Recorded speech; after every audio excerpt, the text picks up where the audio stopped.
Hello friends, so I'm back. This is patch 313. This is Ritual, and we're doing more Cirrus 8. There's probably also going to be a Cirrus 9, but this is a Cirrus 8. Anyways, just to walk over the character briefly, the Cold DoT Occultist.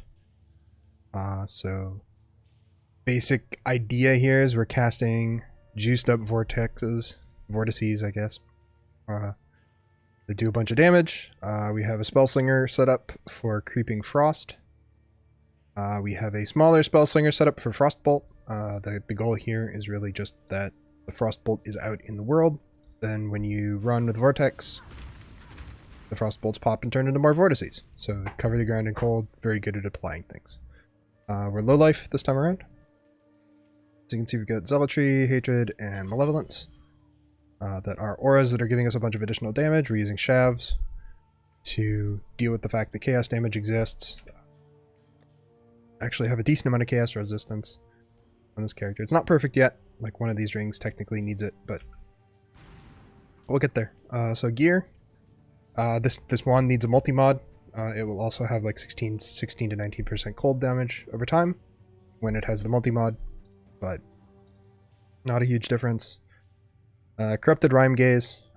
We just went above Creeping Frost here, so whatever. This really honestly needs to be tweaked a little bit, but it's solid enough. Prism Guardian, surprise, like nearly every low life build uses this. Super nice all around. Presence of Chayula. Sorry about the attribute modifiers instead of resistance modifiers like it should have normally. My setup's a little bit scuffed. Some okay rings. Again, basically just focusing on like energy shield because we're low life and gas resistance. So mostly fixing my resists on the rings here, like Shavs. Some Cold DoT gloves. I'm working on better ones. Got some fingerless ones in the pipe. I promise they'll be better. The boots I'm pretty proud of. You got Aspect of the Spiders. Aspect of the Spiders really cool. Like when you're next to a person, they're stacking up spider dots. And then just Bated Breath. And your typical sort of low life setup of a couple of really nice flasks. Like if I had something like a Bottled Faith, I'd be using it. But basically just like combination of utility flasks. So we got our Staunching, we got our Adrenaline for moving around, all that jazz. Anyways, let's see here. Tree.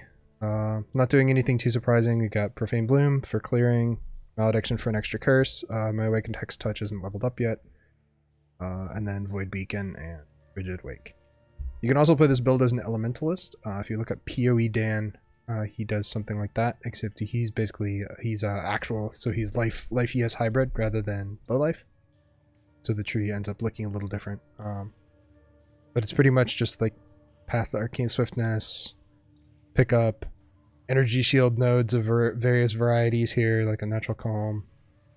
You get a cluster that uses energy from Naught. You can do stuff like Disorienting Display, Deep Chill. Well, basically just the good frost damage stuff, right? And then a couple of self-control, so Discipline Reservation and Replenishing Presence to ensure that we have just enough mana to be able to cast spells. Along with, these ones. And then we go down here for Glancing. And we've got, okay Watcher's Eye. Nothing particularly spectacular. And then Frozen Trails to give extra projectiles. So a lot of people use 2 for clear speed instead of 1. I'm just using 1 because I'm lazy. And then we got the cool Thread of Hope setup that basically picks up like all sorts of just really good notables, right? Just the whole bonanza pretty much. So it saves us a ton of traveling and a ton of pathing. Even though these pathing nodes are all pretty solid. So in terms of it, right now I'm level 95. When I'm level 100, if I ever get to a level 100, spoilers, I'm not getting to a level 100 on this character. I keep fucking dying. It would just be picking up this frost damage wheel here. Because this is really quite powerful. Either that or filling out, rather, you can see I have my Corrupted Blood Jewel that I'm just, I have Corrupted Blood Jewel that I'm using all the time because it's convenient. But this could become another energy from Naught, and then I would need to slot in a Corrupted Jewel somewhere when I'm fighting stuff like Cirrus. But anyways, yeah, let's get started. Let's get started and die. It's been, uh, let's just say it's been a rough night for XP. We started at 30% into 95 and did an ill-advised Vol Temple. So it turns out this build does not like a Vol Temple that has Vuln crit. And I was like, well, okay, it's completion. I'll play really careful. I'll do the thing where like I'm, you know, super far away. Guess who forgot Vol Temple has porcupines? Yeah, boy. So yeah.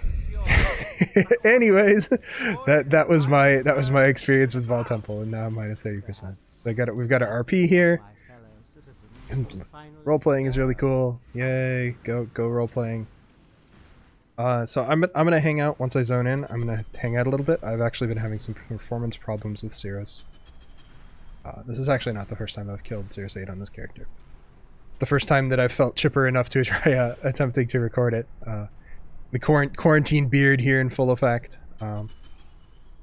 So we're gonna see how this goes.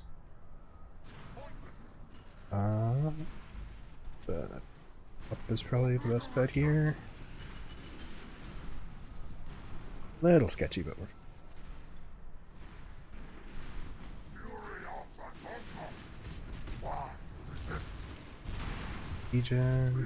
so they didn't change too much about Cirrus, other than the fact that his spell queuing is a little different now. Oh, so you can see there's the big frame lag that's happening. But here's sort of like the basic interaction pattern I'm gonna have with Cirrus is just, you know, put the vortex on him, make sure Creeping Frost is on him, walk in circles, stand in things, don't get corrupted blood because I have good gear. And yeah, okay, so first phase.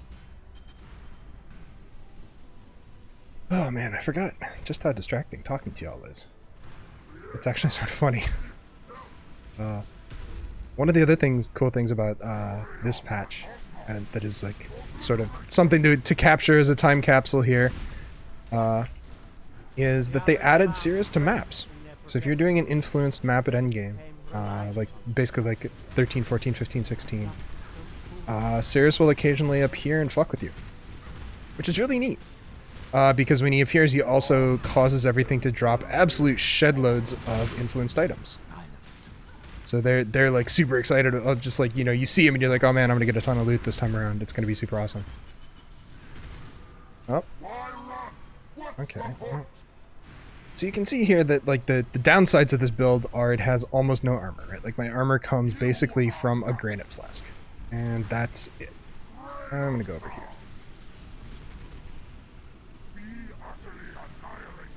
And then it has the usual ES problem of like, I'm getting my ES from Leech and not much else. Okay.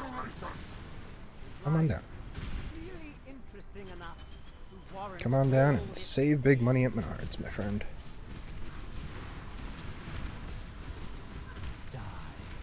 Oh.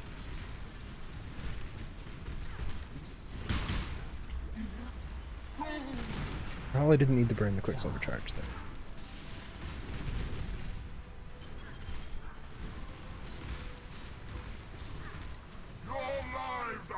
Meaningless, so here's phase 3. Looking like, assuming he behaves, we should have a decent arena for phase 3. But yeah. So anyways, like Cirrus will show up in maps and yell a bunch, and you get a bunch of extra influence stuff. And that's super nice, and in general something that you're pretty happy about. Yeah, the 313 also introduced a bunch of other passives that change the way that the Atlas is set up. It's actually been a really, really good endgame patch. It's one of those things where, like, you know, as someone who works on this stuff, I know exactly how hard it can be, and they really did a bang-up job here. So I've lost track. Oh, there he is. So you can see this is how they changed some of his spell queuing. Ordinarily, oh shit, did I get this wrong? Yeah, whoops, that was dumb. Anyways, I panicked there. Let's actually use some flasks. So they changed the way his spell queuing works a little bit. So you can see, perfect example of that, right? Like he's die beaming instead of doing pizza cutters here into your life is meaningless, the sort of circle into die beam. But the nice thing, we didn't really have any XP to lose per se. So one vaguely annoying thing about this build is you got a lot of auras to set up. Not as many as an aura stack or anything, but decent number. But yeah. So one of the side effects of running Glancing Blows is that you can be vulnerable to sort of chip damage like that, right? Like I was already at half health, I'd lost track of Cirrus, like a lot of stuff going on. The re-entry, give everything a second to load in. Through here. Oh wow, okay, well that was, I guess, nice of him to bring me home. Okay. And he jumps right on top of me.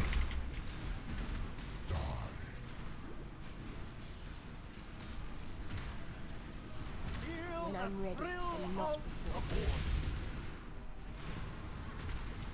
So you can see, again, the build has pretty nice damage.